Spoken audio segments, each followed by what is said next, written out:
दोस्तों आज port Elizabeth में भारत और साउथ अफ्रीका के बीच दूसरा T20 मैच खेला गया। ये मैच बेहद रोमांचक रहा, जहां दोनों टीमों के बीच कांटे की टक्कर देखने को मिली। तो ऐसे में हम आपको बताएंगे भारत और साउथ अफ्रीका के बीच खेले गए इस रोमांचक मैच की पूरी हाईलाइट। तो दोस्तों इस वीडियो को अंत तक देखें और वीडियो को लाइक करें।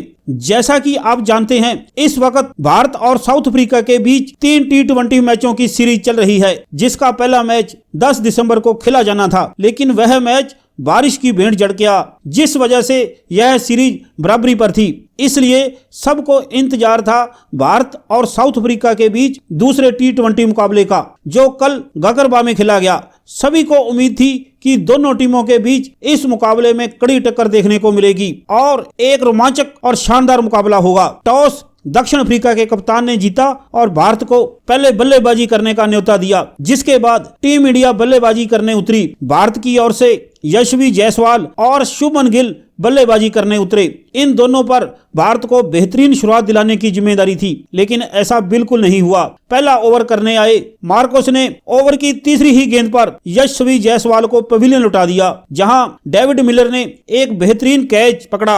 आपको बता दें जायसवाल खाता भी नहीं खोल सके, जिसके बाद बल्लेबाजी करने उतरे तिलक वर्मा, लेकिन दूसरे ओवर की अंतिम गेंद पर विलियम ने शुभमन गिल को भी LBW आउट कर दिया। हालांकि गिल ने रिव्यू भी लिया, लेकिन कोई फायदा नहीं हो सका। इस तरह शुभमन गिल भी बिना खाता खोले पवेलियन लौट गई। उस वक्त भारत का स्कोर 6 रन 2 विकेट के नुकसान पर हो चुका था। इसके बाद खुद कप्तान सूर्य कुमार यादव ने मोर्चा संभाला और बल्लेबाजी करने उतरे, जिसके बाद तिलक वर्मा के साथ मिलकर सूर्य कुमार यादव ने भारत की पारी को आगे बढ़ाया और साउथ अफ्रीका के गेंदबाजों पर जवाबी आक्रमण बोल दिया। जहां पारी के तीसरे ओवर में तिलक वर्मा ने 3 चौके जड़कर और एक छक्का लगाकर इस ओवर से कुल 19 रन बटोर लिए। इसके बाद सूर्य कुमार यादव ने भी अपने हाथ खोल लिए और ताबड़तोड़ बल्लेबाजी शुरू कर दी और अफ्रीकी गेंदबाजों को धोना शुरू कर दिया। जहां 5वें ओवर की अंतिम गेंद पर सूर्य कुमार यादव ने छक्का लगाकर भारत को 50 रनों के पार पहुंचा दिया। इस वक्त दोनों बल्लेबाज सेट नजर आ रहे थे, लेकिन पावर प्ले के अंतिम ओवर में तिलक वर्मा आउट हो गए। तिलक वर्मा ने 20 गेंदों पर 29 रन बनाए, जिसके बाद बल्लेबाजी करने आए रिंकू सिंह। इस तरह भारत ने 6 ओवर में 59 रन बनाए 3 विकेट खोकर, जिसके बाद सूर्य कुमार यादव और रिंकू सिंह ने मिलकर भारत की पारी को आगे बढ़ाना शुरू किया और एक साझेदारी बननी शुरू हुई। इन दोनों ने 10 ओवर समाप्त होने तक भारत का स्कोर 85 रन तक पहुंचा दिया। वहीं 11वें ओवर में इन्होंने बल्लेबाजी का गियर बदला और तेज गति से रन बनाने शुरू किए। इसी ओवर में भारत का स्कोर 100 रन पहुंचा दिया गया। साथ ही सूर्य कुमार यादव के 50 रन भी पूरे हो गए। अगले ओवर में दोनों के बीच अर्धशतकीय साझेदारी भी पूरी हो गई। दोनों इस वक्त अच्छी लय में दिख रहे थे, लेकिन 14वें ओवर की 5वीं गेंद पर शमशी ने सूर्या को आउट कर दिया और भारत को बड़ा झटका लगा। दर्शकों को बता दें सूर्य कुमार यादव ने भारत के लिए 36 गेंदों पर 56 रनों की बेहतरीन पारी खेली। सूर्य कुमार यादव के आउट होने के बाद रिंकू सिंह की बल्लेबाजी पर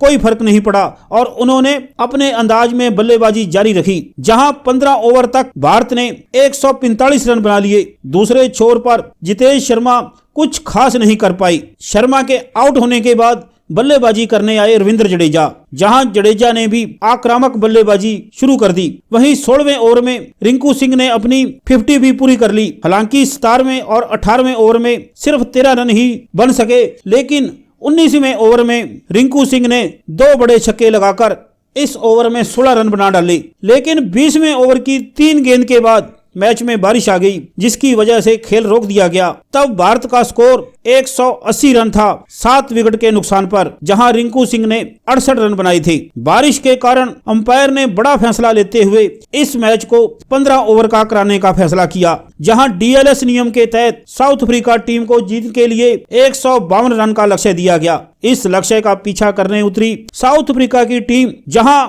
उनके सलामी बल्लेबाज रिजा हेड्रिक और मार्क और मैथ्यू ब्रीड बल्लेबाजी करने उतरे। इन दोनों ने साउथ अफ्रीका को अच्छी शुरुआत दिलाने की जिम्मेदारी ली, जिसे इन्होंने बखूबी अंजाम दिया। रिजा हेड्रिक ने पहले ही ओवर में सिराज को 3 चौके जड़ दिए और पहले ओवर बाद साउथ अफ्रीका का स्कोर हो गया 14 रन। अगला ओवर करने आए अर्शदीप सिंह, जिस पर मैथ्यू ब्रीड ने तो धावा ही बोल दिया और अर्शदीप की गेंदों पर चौके और छक्कों की बारिश शुरू हो गई। दूसरा ओवर समाप्त होने पर साउथ अफ्रीका का स्कोर था 38 रन बिना विकेट खोए। दोनों बल्लेबाज काफी खतरनाक दिख रहे थे और ताबड़तोड़ बल्लेबाजी कर रहे थे, जिससे भारत के गेंदबाज साफ तौर पर दबाव में दिख रहे थे। लेकिन तीसरे ओवर में ब्रीड्स रन आउट हो गई और अफ्रीका की टीम को बड़ा झटका लगा। ब्रीड्स ने साउथ अफ्रीका के लिए 7 गेंदों पर 16 रन बनाए। इसके बाद बल्लेबाजी करने आए कप्तान मार्करम ने आते ही मुकेश कुमार पर आक्रमण ही बोल दिया और चौथे ओवर में लगातार 3 चौके जड़ दिए, जिसकी बदौलत साउथ अफ्रीका का स्कोर भी 50 रन के पार पहुंच गया। वहीं दूसरे छोर से हेनरिक्स आक्रामक बल्लेबाजी कर रहे थे। पावर प्ले खत्म होने तक साउथ अफ्रीका 66 रन बना चुका था। वहीं रिजा हेनरिक्स अपनी 50 की ओर बढ़ रहे थे और मैदान में औंस की वजह से भी बल्लेबाजी आसान हो चली थी। 8वें ओवर में मुकेश कुमार ने कप्तान मार्करम को आउट करके साउथ अफ्रीका को बड़ा झटका दिया। मार्करम ने 17 गेंदों में 30 रन बनाए, जिसके बाद बल्लेबाजी करने आए हेनरी क्लासिक, जिन्होंने ताबड़तोड़ बल्लेबाजी जारी रखी और साउथ अफ्रीका को 9वें ओवर में 100 रनों के पार पहुंचा दिया। लेकिन इसी ओवर में कुलदीप यादव ने रिजा हेनरिक्स को आउट कर दिया, जिन्होंने 27 गेंदों पर 49 रन बनाए और वे अपने अर्धशतक से चूक गए। जिसके बाद अगले ही ओवर में सिराज ने क्लासिन को भी आउट कर दिया। इस तरह एक साथ 3 विकेट चटकाकर भारत ने मैच में थोड़ी वापसी तो कर ली थी। अब क्रीज पर थे डेविड मिलर और क्रिस्टन टफ। इन दोनों ने साउथ अफ्रीका की पारी को आगे बढ़ाने का फैसला किया। खास तौर पर मिलर ने तो अटैकिंग बल्लेबाजी शुरू कर दी, लेकिन 13वें ओवर में मिलर को भी मुकेश कुमार ने आउट कर दिया। मिलर ने 13 गेंदों पर 17 रन बनाए। अब भारत के लिए शायद देर हो चुकी थी। अंतिम 2 ओवर में साउथ अफ्रीका को केवल 12 रन ही बनाने थे, जिसे साउथ अफ्रीका के बल्लेबाजों ने 14वें ओवर में ही बनाकर साउथ अफ्रीका को जीत दिला दी। इस तरह साउथ अफ्रीका 5 विकेट से यह मैच जीत गया और सीरीज में भी बढ़त 1-0 कर ली।